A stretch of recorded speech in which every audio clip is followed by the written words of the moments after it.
Ang fabric o cloth seat na klase ng upuan ng sasakyan ang pinakamahirap i-maintain. Mahirap linisin lalo kapag namantsahan.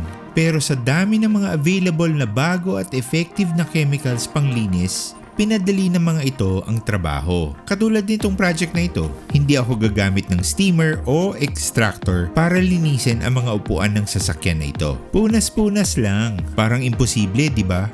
Pero paano nga ba? Bago ko simulan, intro muna tayo.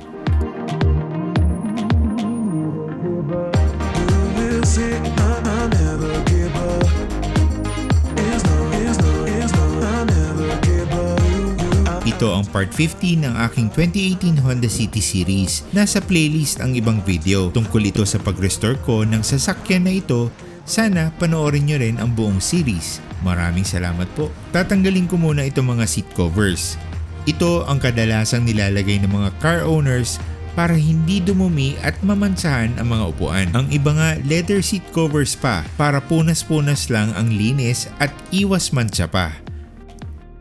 Ang unang step, vacuum cleaning muna. Sigurado ang kapal ng alikabok ng upuan nito. Kahit naka-seat cover, kailangan vacuumin pa rin natin ang upuan. Tuwing nagpapalit ng seat cover, vacuum muna bago ikabit ang malinis na seat cover. Part yan ng maintenance para hindi mag-amoy kulob o maasim. Pinapalitan o nilalaban dapat ang seat covers para maging malinis at amoy mabango ang sasakyan. Pero ako, hindi ako naglalagay ng seat covers sa sasakyan ko. Itong huling 5 sasakyan namin, dahil magaganda na ang design ng mga upuan, sayang naman kung tatakpan ko ng seat covers. Simulan natin ang chemical cleaning. Ang gamit ko, Kosh Chemi Polestar. Another great product from Kosh Chemi. Ang dilution ratio na tinimpla ko, 1:5. pH neutral cleaner, pang upholstery tulad ng fabric, pwede din sa suede o alcantara at carpet. Napaka-effective nitong produktong ito at walang iniiwan na residue tulad ng watermarks o yung mga nagmamapa kapag may high spots. Ang isa pang nagustuhan ko dito, hindi malagkit ang chemicals kahit na nag-iiwan ito ng protective layer sa surface ng upholstery. Tapos madali pa itong matuyo. Sa carpet cleaning at headliner cleaning episode, panoorin nyo kung paano tanggalin ng Polestar ang dumi at mancha. Yung brush na gamit ko, real horsehair brush pang interior ng sasakyan. Gamit ang brush, kinukuskus ko muna ang surface para mag-loosen ang mga dumi at alikabok. Itong brush na ito, hindi ganun katigas para hindi ma-damage ang upholstery ng sasakyan.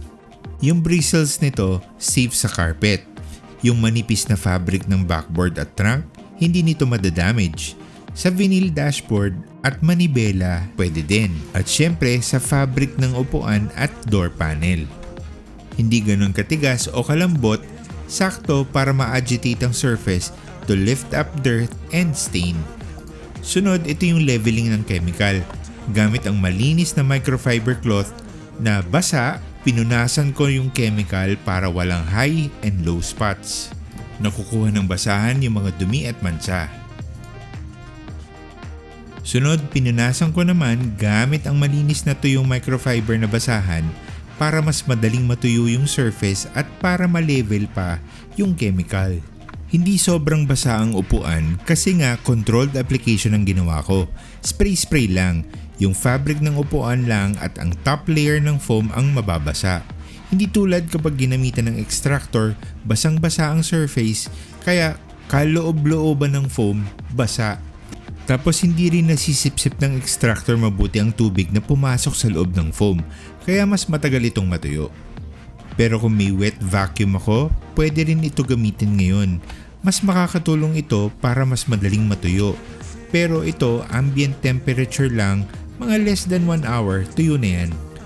Sa video parang parehas lang. Hindi natin mapapansin kung ano yung malinis na side at yung maduming side. Pero kita sa mga mata ko kung ano ang pagkakaiba. Driver seat naman ang sunod kong lilinisin. Ito ang pinakamaruming upuan ng sasakyan, kaya kailangan ng mas matagal na vacuum. At para malinisan ko ng mabuti, tinanggal ko ang upuan. Itong sa driver side at front passenger seat, tinanggal ko.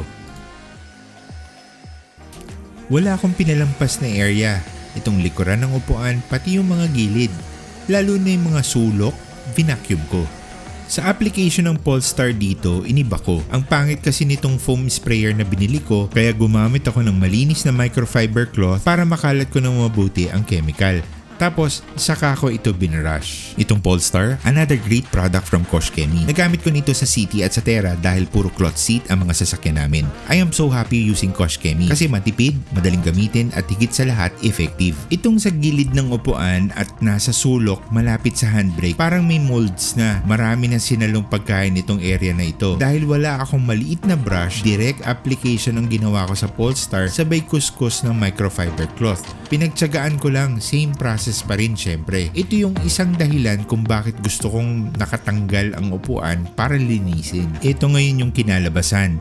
Luminis ang part na may mancha, nawala yung paninilaw sa paligid ng mancha at bumalik yung kulay ng fabric.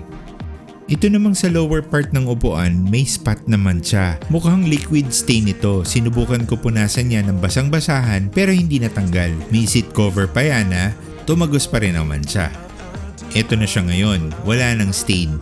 Hindi ko pala napindot ang record button kaya wala akong video habang nililinis ko ito. Sayang. Pero syempre same process din ang ginawa ko. Hindi lahat ng parte ng car seat ay upholstery. Kailangan gumamit ng tamang chemical. Tulad nitong dumi sa sulok, ang chemical na para dyan, Kosh Chemie Green Star ang favorite kong all-purpose cleaner. Meron na rin mga mold sa parting ito, kayang-kaya yan ng Green Star, spray and wipe lang.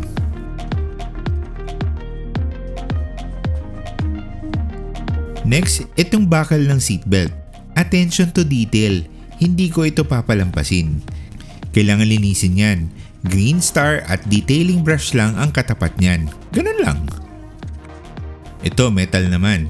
Mount ito ng upuan. Same chemical, spray and wipe lang.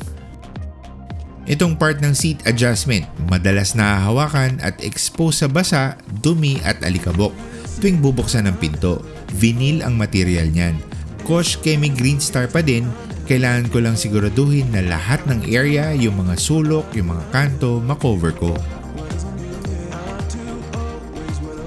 To complete my cleaning process, nilagyan ko ng Turtle Wax Hybrid Solutions Inside Job, ceramic and graphene infused protection.